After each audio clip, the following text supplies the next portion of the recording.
O Flamengo ganhou e ganhou no sufoco. Vamos reagir hoje à entrevista coletiva do Felipe Luiz. Vamos ouvir primeiro ele e depois vamos dar a nossa opinião, pessoal. Vamos ouvir ele primeiro e depois vamos dar a nossa opinião. Fala, galera, beleza? Eu sou o Nogueira e tá começando mais um Nogueira no Futebol. Bom, vamos logo porque o Felipe já começou a falar. Final do jogo. Não, a minha preocupação maior é que, primeiro, o time seja sólido na fase defensiva, muito sólido. E hoje realmente não tivemos a solidez que eu gosto, né? Já seja por mérito do adversário, mas também por alguns erros nossos que devem ser corrigidos. Eu sei e eles também sabem disso, né? Mas mesmo assim, o adversário chegou e criou muitas chances de bola parada, né? Com escanteios, com faltas. Mas chegou, é verdade que chegou muito na nossa área.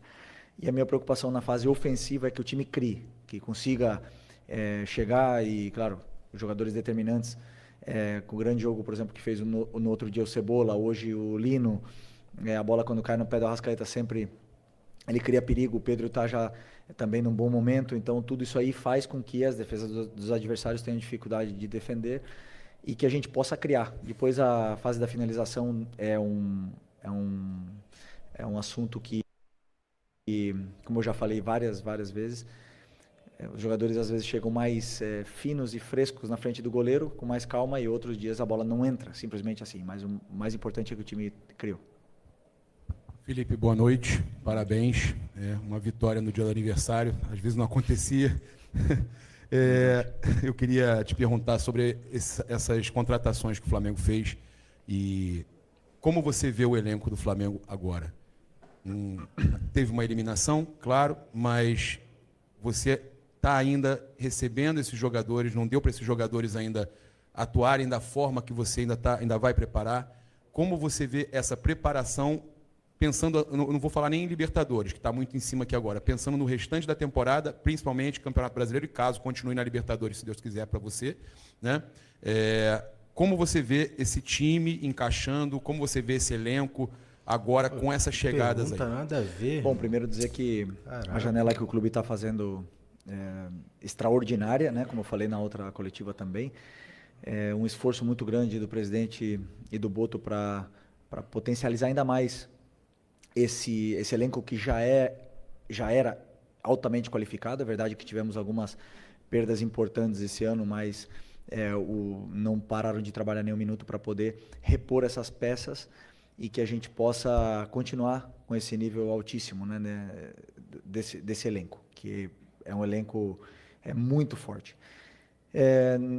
Pode ser que cheguem mais peças, pode ser que também saiam, né? Talvez a gente esteja com um número elevado de jogadores, pode ser que tenha algumas saídas, mas o mais importante é que a qualidade do elenco continua sendo muito alta e preparados para poder aguentar essa maratona de jogos até o final da temporada. Felipe, boa noite. Boa noite. Parabéns aí, 40 anos. Felipe, Parabéns, com essas Felipinho. saídas, você teve o Gerson e o Wesley, que eram praticamente jogadores fundamentais no seu esquema de jogo, e chegada de 5 outros jogadores, contando com o Jorginho, que chegou antes do Super Mundial. O seu trabalho como técnico, o maior desafio que você passa a ter agora é fazer com que esses novos jogadores se incorporem ao elenco, ou seja, fazer esse, entre aspas, novo time da Liga para você continuar aí o restante da temporada? Bom, já também emendando, que eu esqueci de responder, mas boa pergunta, né? Sobre esses jogadores que chegam e eles têm que ainda ganhar o conteúdo todo tático, né? A parte técnica eles já têm, são diferenciados, muito diferenciados. Agora cabe a mim fazer com que eles se adaptem o mais rápido possível ao modelo de jogo, que não é só pegar a bola e fazer a diferença. Existem muitos detalhes da fase defensiva, da fase ofensiva, da pressão alta. Existem muitas coisas que os jogadores que já estavam mais tempo sim sabiam, mas não só isso, senão alguns jogadores que também machucaram, no caso do Eric e do Nico, que vinham jogando constantemente, que também ajudam com que qualquer jogador que possa chegar também possam assimilar tudo mais rápido, né? Então, obviamente que você falou do Gerson e do Wesley, são dois jogadores extraordinários que saíram, e agora nós temos jogadores jovens, novos, que também têm fome e ambição de fazer história aqui no Flamengo, a sua história. Então, acredito que vai ser rápido essa adaptação desses novos jogadores, porque treinamos sempre em função do que é o modelo de jogo e o plano de jogo, então vai ser rápido. Aqui Felipe, boa noite, parabéns pela vitória pelo dia de hoje. Marcos Martins do canal da QCRN. Você comentou sobre a questão da característica do Mirassol, uma equipe ofensiva que tentou propor jogo, e você considera que o Flamengo em algumas ocasiões apresenta dificuldades contra equipes que não decidem marcar no bloco baixo unicamente e apenas se defender, como foi contra o Cruzeiro, por exemplo, que marcou pressão, especialmente no primeiro tempo, dificultou o jogo do Flamengo lá no Mineirão, e contra outras equipes também que o Flamengo enfrentou que não se dedicaram apenas ao aspecto defensivo. Você pensa em variações táticas para sair desse tipo de situação onde as equipes acabam neutralizando o Flamengo de alguma forma? Na outra coletiva, a pergunta era se os times se fechavam e criavam dificuldades para o Flamengo. Agora são os times que jogam que criam dificuldade? Sempre, todos os times criam dificuldades para o Flamengo. Todos. Não. Os que jogam, os que não jogam, os que se defendem em bloco baixo, os que pressionam alto, os que não pressionam. Todo adversário tenta anular e fazer um plano para anular o Flamengo e os adversários que venham pela frente. Então sempre são adversários complicados. E o Mirassol tem, como eu falei, um trabalho muito bem organizado, onde eles sim tentaram propor e tentaram sair da nossa pressão e conseguiram muitas vezes com êxito, também não todas, porque nós também roubamos bolas e criamos chances de gol a partir da perda da bola deles, mas é um adversário que teve muito mérito no que é o seu plano de jogo, que não é igual, nem um pouco parecido com o que foi o Cruzeiro no Mineirão, nem um pouco, mas um trabalho muito diferente. A forma que o Mirassol e o trabalho que desempenhou aqui dentro do Maracanã, talvez, posso estar enganado, posso não estar lembrando, foi a equipe que melhor jogou contra o Flamengo no Maracanã durante esse ano, na qual tenho que dar parabéns para o treinador. Estou feliz por causa que ganhamos o jogo, mas tenho que reconhecer que eles foram muito bem no jogo e foi um jogo igualado, na qual nós fomos mais determinantes nas áreas. Felipe, Raíssa Simplício da Gol Brasil e da revista Placar, parabéns, feliz aniversário para você. Obrigado. Eu queria te perguntar sobre o Saul, acabou não entrando em campo hoje, mas você falava do Gerson, até você falava, vocês enxergam o Gerson de um jeito, mas eu gosto de colocar ele para jogar de outro jeito, e eu queria entender de você como é que você enxerga o Saul nesse time. Sei que ele ainda está pegando ritmo, se adaptando, mas se você vê ele jogando mais como segundo volante ou jogando mais como meia ali pela direita, enfim. E, se me permite, rapidinho, o Vinha e o Juninho Michael ficaram de fora da lista dos relacionados. Você acabou de falar essa questão do elenco, né, que está com bastante jogadores. Eu queria entender como é que foi o seu critério para decidir, por exemplo, deixá-los de fora hoje. Qual foi a primeira? O Saul, desculpa. Sim, já lembrei.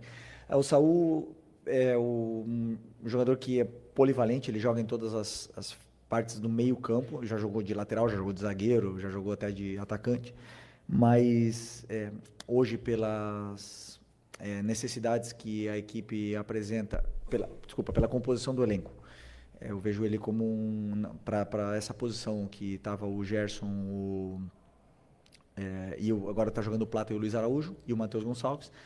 Eu vejo ele para essa posição, já falei com ele antes de ele vir para cá, que era a posição que ele jogava no Atlético de Madrid nos anos onde ele melhor rendeu. É verdade que nos últimos anos ele vinha jogando de volante, mas eu acredito que ele tem muito para oferecer nessa posição. Ele chega bem na área, ele é um jogador determinante na frente, faz a diferença, mas com certeza hoje era uma das opções minhas pro banco na parte na substituição de um dos dois volantes se precisasse, né? Claro que ele não tem, como eu falei, o mesmo conteúdo ainda, são vários detalhes da fase defensiva, são vários detalhes também na fase de construção, que ele vinha treinando mais na frente, então tentei segurar um pouco essa substituição hoje dos dois, e também do Vitor Hugo, que estava no banco como opção de volante. E sobre as escolhas, eu formato o banco em função do que o jogo pede, em função do que a equipe precisa. Claro que o Vinha é um jogador internacional, um jogador que já todo mundo sabe da qualidade que tem, mas na hora de escolher e ficar com 3 laterais esquerdos no banco, onde provavelmente não ia entrar nenhum deles, como hoje não entrou nem o Ayrton. Então eu optei por deixar ele treinando hoje, porque ele precisa de treino, ele precisa de ritmo, da mesma forma que o Juninho e da mesma forma que o Michael. Então, a hora que precisar, eu sei que eu posso contar com eles, que eles estão bem treinados, e foi mais isso, mais em função do que um plano do que a equipe precisava para o jogo. Aqui. Boa noite, Felipe. Léo José do Coluna do Fla. Na quarta-feira, depois da eliminação em BH, você disse que minimizava um pouco algumas críticas mais ácidas do pessoal da internet, só que valorizando mais as críticas do estádio, das arquibancadas. Hoje, antes do jogo começar, Nós somos uma grande parte da torcida começou a gritar que o Campeonato Brasileiro é obrigação, junto com a Libertadores. E já levando em consideração esse seu pensamento, você também acredita que o Campeonato Brasileiro agora é uma competição que o Flamengo pretende, que o Flamengo precisa tratar como obrigação, chegar até a última rodada disputando o título? Primeiro que naquela minha resposta, eu generalizei muito o que é a situação da internet, e claro que me expressei mal, né? Mas acho que a maioria de vocês entendeu o que eu quis dizer naquele momento, e até alguns de vocês até me defenderam em função disso, né? Claro que o que eu quis dizer é que as redes sociais, elas perdem muitas vezes o controle, e se você ficar se guiando por isso, você fica louco e você perde a noção, né? Até mesmo muitas pessoas têm problemas mentais por estar lendo comentário do que outros pensam. Então eu quis dizer isso, o que é exagerado que é e o extremista que é muitas vezes são as redes sociais. Entendi. O que não quer dizer que sejam ruins.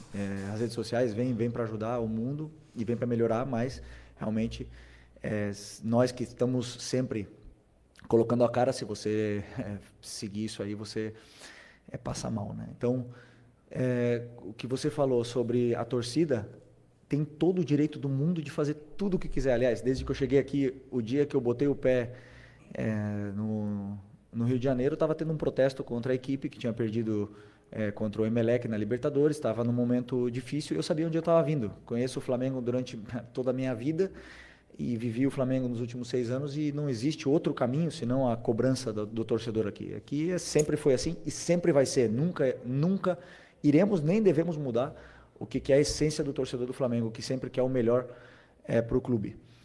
E claro que eles exigem. E eu volto a repetir o que eu falei na última coletiva. Nós temos a obrigação de dar nossa vida pelo Flamengo. Enquanto nós estamos aqui dentro, nós temos a obrigação de fazer tudo, de que o Flamengo seja prioridade na nossa vida antes que a família. Essa é a nossa obrigação. O resultado a gente não controla. Mas que nós queremos ganhar, com certeza queremos ganhar. E vamos em busca disso. Felipe, Vitor Nicolau, do canal Falso 9. Você classifica o seu modelo de jogo como um jogo de progressão. E a gente viu o Flamengo construir essa liderança do Campeonato Brasileiro, hoje coroada com o troféu do primeiro turno, simbólico, a partir de um time que tinha no Arrascaeta muitas vezes o homem mais avançado, com muita liberdade, com muito espaço e sempre com alguém para induzir espaços para que ele pudesse atacar. Você falou do Pedro agora melhorando tecnicamente, realmente ele vem de bons jogos tecnicamente, e hoje você colocou os dois juntos, com os pontas de força que chegaram, né? O Samuel Lino fez um grande jogo. Só que, na minha impressão, queria validar a sua também, o Flamengo não conseguiu, em algum momento, ter a sua organização ofensiva gerando tantas chances de gol, como gerou na quarta-feira, a organização ofensiva gerando muitas chances de gol, como a tua organização ofensiva normalmente gera muitas chances de gol. Hoje, você teve as transições muito bem, mas a organização ofensiva, na minha opinião, você teve em vários momentos o Arrascaeta e o Pedro ali, sem conseguir, o Arrascaeta sem conseguir os espaços que normalmente ele consegue quando está sem o Pedro, e depois, sem o Pedro, o Arrascaeta cresce de produção. Na fase defensiva, também, né, você acabou tendo a saída de bola do Mirassol, superando muitas vezes a tua marcação alta com esses dois. Você acha que, em algum momento, em meio de temporada, você vai conseguir coordenar para que o time seja a lá Flamengo, dominante, fazendo o jogo de progressão com esses dois juntos? Vitor, gosto de você. Te conheço. Sabe muito de futebol. Primeira vez, né? Tu vem aqui, né? Bem-vindo. Bom, boa pergunta. Sobre o Pedro e o Arrasca, é o seguinte, eu acredito que eles podem. Porra, a internet tá fogo.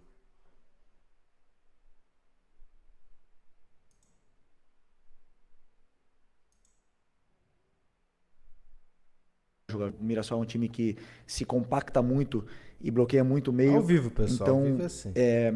o Arrascaeta, muitas das vezes, ele perde a posição dele porque ele quer participar do jogo, né? Às vezes ele, ficando mais parado, ele fica melhor posicionado, mas ele teve uma associação muito boa junto com o Lino naquele lado esquerdo e também com o Pedro. Eles se encontraram algumas vezes, principalmente na fase da pressão alta do Mirassol. Mas, como eu falei, como existia uma certa facilidade em chegar até a área do Mirassol, nosso time estava sendo extremamente vertical. Extremamente vertical. E isso parte a equipe. Então, a gente, ao mesmo tempo que criava chances, que a gente chegava na área, que criava chances claras e não fazia, também perdíamos a bola, o goleiro tinha uma reposição rápida, o Pedro e o Arrascaeta, que são dois jogadores que precisam dessa organização ofensiva que você fala, uma fase mais de estabilidade, não tinha que correr para trás e acaba se desestruturando um pouco o que é a equipe, a fase defensiva e o jogo começa a ficar partido. Eu não gosto de jogo partido, só que o adversário deixa os espaços que deixa e eu não posso falar não vai por aquele espaço que ele está deixando, ou não ataca, não vai para frente, eu tenho que deixar ele atacar. Por isso que eu chamo o jogo de progressão, porque eu quero que eles sempre progridam a jogada, que eles vá para frente, que sejam verticais o máximo possível. Aí hoje eu gostaria que eles fossem um pouco menos, né? Para a gente poder ter essa estabilidade, para o Pedro e o Arrasca poder descansar, para eles poderem pressionar juntos e a gente poder recuperar juntos. Mas na fase defensiva de hoje, a culpa foi do treinador. A pressão que eu propus para a equipe não deu certo e não foi culpa do Arrascaeta e do Pedro. Se tivesse sido do jeito que eu pensava, provavelmente teria funcionado melhor. Mas como não foi, totalmente culpa do e depois eu vi que a gente já estava sofrendo, precisávamos mais de perna para poder correr, optei por tirar o Pedro e botar o Luiz Araújo e aí o time já fica mais consistente com esses jogadores que aguentam fazer 70 metros e não deixamos de sofrer mais. Eu senti que o time já ficou um pouco mais consistente. Okay? Oi, Felipe. Feliz aniversário. Bem-vindo ao Isenta. E queria saber de você o seguinte: o Flamengo chegou hoje aos 40 pontos no campeonato, tá? De 54 que ele disputou. Isso dá uma média ali de 74% de aproveitamento na competição. Independentemente do jogo que falta, que é contra o Sport lá em Recife, o Flamengo já, como disse o colega aqui, simbolicamente ele fechou o turno na frente. O que numa competição de pontos corridos, historicamente, o time quando fecha o turno na frente, ou ele bate campeão, a maioria das vezes, ou ele disputa normalmente o título mesmo não sendo campeão. Eu quero saber o que isso representa para você na formatação e na sequência aí do trabalho, mesmo faltando esse jogo que ainda falta. E só um detalhezinho em relação já ao jogo contra o Inter. Como é que está o Nico de la Cruz? Ele estará à disposição, pode estar à disposição para quarta-feira? Sobre os pontos, então, 40 hoje, podendo fazer 43 no primeiro turno, é isso? Ok. São bons números, claro que poderiam ter sido melhores, mas também poderiam ter sido piores. Para mim, não significam nada, a não ser que temos que ganhar o próximo. E vai ser contra o Inter. Então vai ser difícil, vai ser fora de casa. Sabia que ele ia falar isso. E nós temos que tentar ser o mais consistentes possível daqui até o final. Eu, desde que eu cheguei no Flamengo, todos os anos que eu cheguei no Flamengo, quase sempre a gente teve que perseguir o líder. Né? Em 2019 perseguimos no primeiro turno e acabamos conseguindo virar essa vantagem, tomar a liderança e ficar até o final. E em 2020 também. Não éramos líderes, acho que era o São Paulo durante muito tempo, depois foi o Inter, depois a gente retomou e sempre foi perseguidor. Eu acredito que para ganhar um campeonato nacional, um campeonato de formato de liga, você tem que primeiro começar bem, porque depois fica muito difícil você não poder ceder pontos em nenhum momento, e ser o mais consistente possível nesses jogos porque assim, jogar contra o Palmeiras fora tudo pode acontecer, mas nesses jogos que são teoricamente os jogos onde você tem que ganhar, você não pode falhar, né? Porque os adversários não vão falhar, mesmo que no Brasil não tem lógica, né? O time do rebaixamento pode ganhar do líder. Aqui a gente já viu várias vezes acontecendo isso, inclusive inclusive conosco. Então, que representa isso é motivação para seguir brigando pelo título. E sobre o Nico, tenho esperança, mas não sei se vai ser possível. Mas está perto. Caramba, Felipe, boa noite. Pedro Lucas, Sintonia Esportiva. Desde que você assumiu, primeiro, feliz aniversário, desculpa. Desde que você assumiu o comando do Flamengo, você sempre cita pequenos detalhes na partida, desde pressão alta, desde as movimentações do jogo. E eu queria que você comentasse sobre a saída do Rossi ultimamente, porque contra o Ceará ele saiu mal, o Pedro Raul chegou a fazer gol de empate. Boa O Pedro pergunta. Raul, depois da partida, disse que acompanhava as saídas do Rossi, que ele realmente saía mal, parava e acabava dando oportunidade para o centroavante. Hoje, no escanteio, se não me engano, o Rossi acabou saindo mal de novo e teve uma bola que ele foi encoberto, o Léo Pereira acabou salvando, que seria talvez mais 2 pontos desperdiçados com um erro individual. Eu queria saber qual o trabalho que vocês fazem sobre isso, se é algo já identificado na sua comissão técnica, até porque recentemente, pelo menos na imprensa, que o Flamengo estaria de olho em outros goleiros, não talvez para essa temporada, mas talvez para a próxima. Eu queria saber o que você pensa, não só sobre o Rossi, mas talvez sobre a necessidade de ter um outro goleiro também para o Flamengo. Obrigado. Primeiro que essa saída do Rossi nos deu e nos dá e nos dará muitas alegrias, porque eu pessoalmente eu gosto que ele saia do gol. Eu gosto de goleiro corajoso, que tenha essa confiança de poder ir lá e aliviar. Durante muitas vezes, a maioria das vezes deu certo, e todo o goleiro, como todo jogador, oscila, passa por momentos de menos confiança, mas sabemos do risco que pode existir numa saída de bola, e eu quero que ele continue saindo. Uma opção minha. E sobre uma reposição é um assunto para o Boto, mas com certeza o Flamengo sempre está atento ao mercado, ainda mais porque pode ser que tenhamos uma saída no final do ano. Buenas noches, Felipe. Mas essa resposta, cara, não fez sentido nenhum. Buenas noches. Primero que todo, feliz cumpleaños. Quería preguntarte por Jorge Carrascal. No tuvimos la oportunidad de verlo. No te quería preguntar específicamente por eso, pero él llega como un camisa 10. Es una posición que suele utilizar Jordan de Arrascaeta, pero por lo general a de Arrascaeta se le va acompañando al centro delantero. Hoy, más que de 10, jugó como un segundo delantero, me dio la sensación. Y quería preguntarte, después de ver más de una semana a Carrascal, ¿dónde lo ves? ¿Qué rol cumpliría? ¿Más cercano al delantero? ¿Más como un 10? O incluso quizás en esa posición que muchas veces utiliza Jorginho y que era un rol que en algún momento estuvo pensado como para Nico de la Cruz. Bueno, primero es un jugador con un talento y una calidad gigante, muy grande, tiene muchísima calidad, se nota, lo hemos visto esta semana.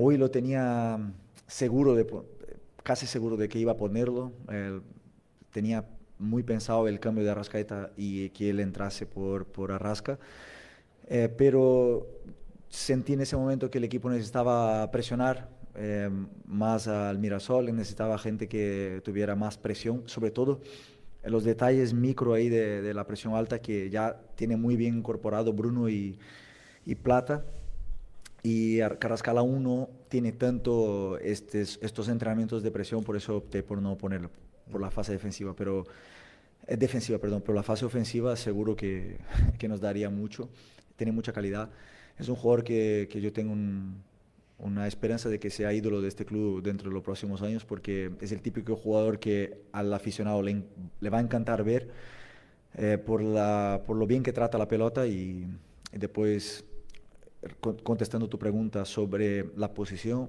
yo le veo en la misma posición que juega Arrascaeta hoy. Sin embargo, él me dijo que puede jugar tanto abierto como en la posición en derecha también. O sea, en las 4 posiciones de arriba, él puede jugar en las 4. Entonces, con la cual va a tener muchos minutos durante la temporada, hay partidos para todos y sin ninguna duda va a ser un jugador, pero va a ser um jugador importantíssimo para mim, para nós outros. Obrigado, boa noite, pessoal. A resposta dele por Carrascal. Bom, pessoal, essa foi a entrevista do Felipe. Senti que ele fugiu de algumas. Ele podia ter dado algumas respostas. Por exemplo, essa situação do Rossi. Cara, não faz sentido. Ele fala, eu gosto, eu quero que ele continue saindo. Mas ele tá saindo mal. Isso é falha do treinador de goleiro. O Rossi é um excelente goleiro. Ele não fez um mau jogo hoje, não. Mas por ele sempre sair mal nas jogadas aéreas, tanto que foi estudado, os times estão estudando do jeito que o Rossi sai, que ele não sai, ele ameaça sair, fica no meio do caminho. E os times estão começando a perceber isso. E não é possível que o treinador de goleiro fale, Rossi, olha só, assim você não pode. Pega o tempo de bola. O Rossi é um excelente goleiro. O jogo de hoje, os passos que ele dá com o pé, com a mão, a visão de jogo do Rossi, cara, é absurdo. O goleiro excelente. Fez uma defesaça no jogo, defesaça. Várias defesas, mas uma defesaça que era o empate do Mirassol. Excelente goleiro. Agora, essa resposta do Felipe não faz sentido nenhum. Tem que ser uma coisa que, vamos ver. Eu sei que é pra proteger o grupo, mas é uma coisa que ele tá continuando cometendo. Se o Flamengo jogar assim contra o Internacional, cara, vamos perder mais uma competição. O porquê o time do Flamengo perde rendimento. O Felipe Luiz não mexeu no time. Eu pensei que ele ia vir na coletiva e ele iria dizer o quê? Eu não mexi porque estou precisando no jogo da Libertadores. Alguma coisa do tipo. Poderia ter botado o Saúl para jogar. Aí ele disse que os jogadores ainda não estão habituados ao estilo de jogo dele ainda. Aí tudo bem, não está habituado ao estilo de jogo ainda. E esses jogadores provavelmente vão jogar um jogo de Libertadores. Então é complicado. E quando eu tô... esse questionamento que nós fazemos não é para criticar o Felipe Luiz no sentido de não, o Felipe Luiz é um excelente treinador e não tem outro pro Flamengo, é ele. Mas são coisas que tem que ser revistas e começar a cobrar. O goleiro da envergadura do Rossi não pode sair assim. Mas, por exemplo, o Carrascal podia ter entrado. Não entrou, tudo bem, não quis botar ele para estrear, deu essa desculpa aí porque não está habituado ao estilo de jogo do time, não está habituado ao estilo de marcação. Ofensivamente, ele sabe que ele é muito bom, mas defensivamente ele não está habituado, não entende ainda o estilo de jogo do Felipe. Tá, tudo bem. Poderia ter entrado, o Saúl poderia ter entrado, o Flamengo perdeu o meio de campo. Eu não entendi o porquê que o Felipe Luiz tirou o Pedro ali, não estava fazendo mau jogo. E depois o Flamengo ele falou assim, a gente ficou mais consistente, porque obviamente o Luiz Araújo corre mais, tem mais vigor físico, mas não senti essa diferença, continuei vendo o Flamengo sufocado. E o time do Flamengo perdeu o meio campo e não fez nada para, por exemplo, o Alan e o Everton Araújo jogando em linha, os dois afundados dentro da área. Não faz sentido nenhum. Outra coisa, o Everton Araújo é um excelente jogador, excelente volante para roubar a bola, mas ele é muito cabeçudo para sair jogando, para tomar decisões simples no jogo. É muito medroso, muito bom jogador marcando, ele é inteligente, mas ele é muito, não sei se é medo, ele fica nervoso, mas ele erra muita coisa besta. Ele tem dificuldade de tomar decisão. Ele olha ele levanta a cabeça e tudo mais, aí o jogador pede a bola aqui, ele tem dificuldade. E quando ele vai forçar, ele erra. Assim, são esse tipo de coisa que o Flamengo não pode errar e tá errando. Bom, pessoal, espero que vocês tenham gostado do vídeo. O vídeo de hoje foi esse. Dá like, se inscreva no canal. E o vídeo de hoje foi esse. Valeu!